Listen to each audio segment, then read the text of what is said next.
The central miracle asserted by Christians is the Incarnation. They say that God became man. Every other miracle prepares for this, or exhibits this, or results from this. Just as every natural event is the manifestation at a particular place and moment of nature's total character, so every particular Christian miracle manifests at a particular place and moment the character and significance of the Incarnation. There is no question in Christianity of arbitrary interferences just scattered about. It relates not a series of disconnected raids on nature, but the various steps of a strategically coherent invasion, an invasion which intends complete conquest and occupation. The fitness, and therefore credibility, of the particular miracles depends on their relation to the grand miracle. All discussion of them in isolation from it is futile. The fitness or credibility of the grand miracle itself cannot obviously be judged by the same standard. And let us admit at once that it is very difficult to find a standard by which it can be judged.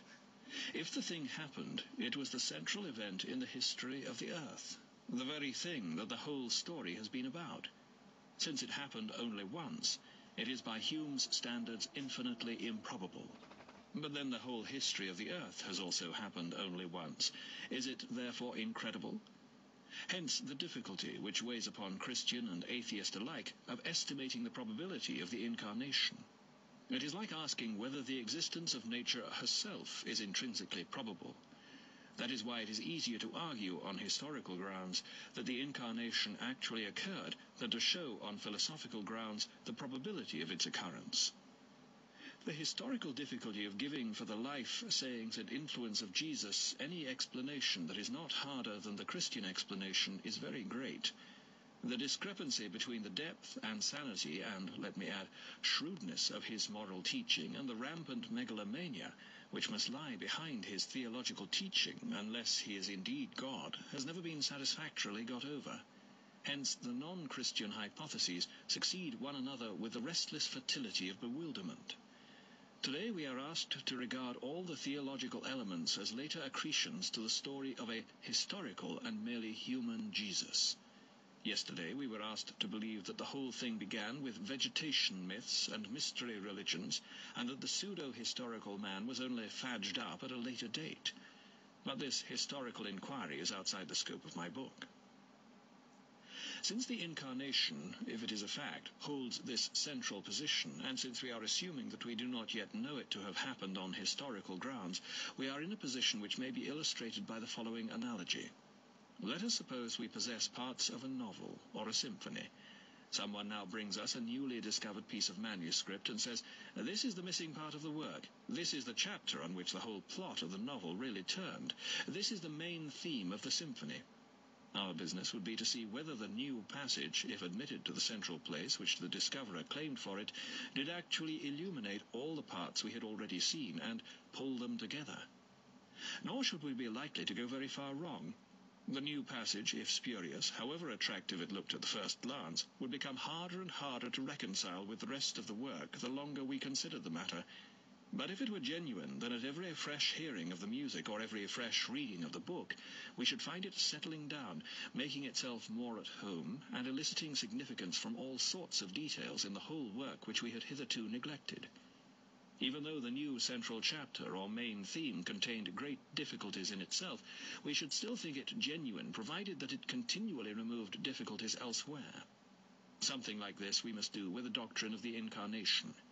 Here, instead of a symphony or a novel, we have the whole mass of our knowledge.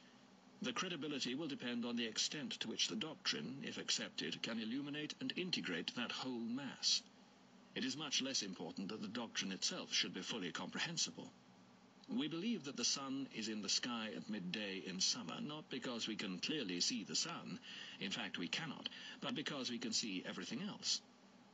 The first difficulty that occurs to any critic of the doctrine lies in the very center of it. What can be meant by God becoming man? In what sense is it conceivable that eternal self-existent spirit, basic facthood, should be so combined with a natural human organism as to make one person? And this would be a fatal stumbling block if we had not already discovered that in every human being a more than natural activity, the act of reasoning, and therefore presumably a more than natural agent, is thus united with a part of nature. so united that the composite creature calls itself I and me. I am not, of course, suggesting that what happened when God became man was simply another instance of this process. In other men, a supernatural creature thus becomes, in union with a natural creature, one human being. In Jesus, it is held, the supernatural creator himself did so. I do not think anything we do will enable us to imagine the mode of consciousness of the incarnate God. That is where the doctrine is not fully comprehensible. But the difficulty which we felt in the mere idea of the supernatural descending into the natural is apparently non-existent, or is at least overcome in the person of every man. If we did not know by experience what it feels like to be a rational animal, how all these natural facts, all this biochemistry and instinctive affection or repulsion and sensuous perception can become the medium of rational thought and moral will, which understand necessary relations and acknowledge modes of behavior as universally binding, we could not conceive, much less imagine, the thing happening. The discrepancy between a movement of atoms in an astronomer's cortex and his understanding that there must be a still unobserved planet beyond Uranus is already so immense that the incarnation of God himself is, in one sense, scarcely more startling. We cannot conceive how the divine spirit dwelled within the created and human spirit of Jesus, but neither can we conceive how his human spirit, or that of any man, dwells within his natural organism. What we can understand, if the Christian doctrine is true, is that our own composite existence is not the sheer anomaly it might seem to be, but a faint image of the divine incarnation itself, the same theme in a very minor key. We can understand that if God so descends into a human spirit, and human spirit so descends into nature, and our thoughts into our senses and passions, and if adult minds, but only the best of them, can descend into sympathy with children, and men into sympathy with beasts, then everything hangs together, and the total reality, both natural and supernatural, in which we are living, is more multifariously and subtly harmonious than we had suspected. We catch sight of a new key principle, the power of the higher, just insofar as it is truly higher, to come down, the power of the greater to include the less. Thus, solid bodies exemplify many truths of plane geometry, but plane figures no truths of solid geometry.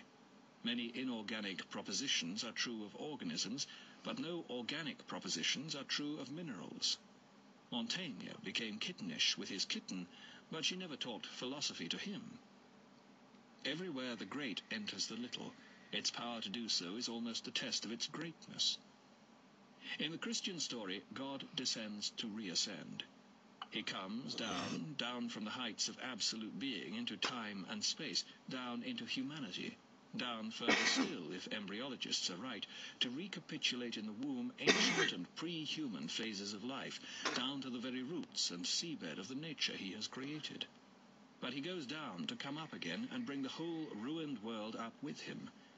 One has the picture of a strong man stooping lower and lower to get himself underneath some great complicated burden. He must stoop in order to lift. He must almost disappear under the load before he incredibly straightens his back and marches off with the whole mass swaying on his shoulders. Or one may think of a diver, first reducing himself to nakedness, then glancing in mid-air, then gone with a splash, vanished, rushing down through green and warm water into black and cold water, down through increasing pressure into the death-like region of ooze and slime and old decay. Then up again, back to colour and light, his lungs almost bursting, till suddenly he breaks surface again, holding in his hand the dripping, precious thing that he went down to recover. He and it are both coloured now that they have come up into the light. Down below, where it lay colourless in the dark, he lost his colour too. In this descent and reascent, everyone will recognise a familiar pattern, a thing written all over the world. It is the key principle, the power of the higher